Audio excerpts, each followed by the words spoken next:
ल हेर्नुहोस् है, यो चाहिँ मेलिफेराको घार हो खास गरी होइन। म चाहिँ घारहरू राखिराख्ने भन्छु नि त। मेलिफेरा घार हो।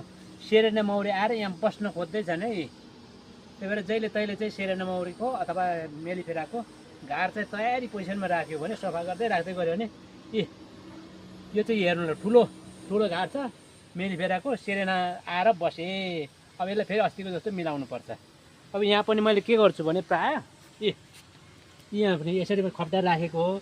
यहाँ पनि अब आएर बस्न सक्छन् भनेर चाहिँ यसको चाहिँ त्यो पाल छ नि, जुन रानी मौरी पस्ने अथवा चाहिँ अब करी मौरी पस्ने, यो चाहिँ ठ्याक्क यो दुलो चाहिँ यतापट्टि पारिदिएर राख्ने गरेको छु मैले। जहाँ नत्र त राख्दाखेरि जहाँ फर्काउँदा पनि भयो होइन।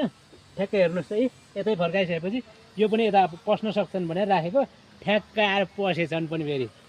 धेरैचोटि पसिसक्यो होइन। अब यसलाई चाहिँ सेरेनामा सार्नुपर्छ फेरि। अब पहिला बसौँ न। अब आज भर्खर आउँदैछन् है। कहाँबाट आयो होला कुनै? खोइ कहाँबाट आयो, अब हाम्रै त होइन होला, अन्तबाटै आउँछ न।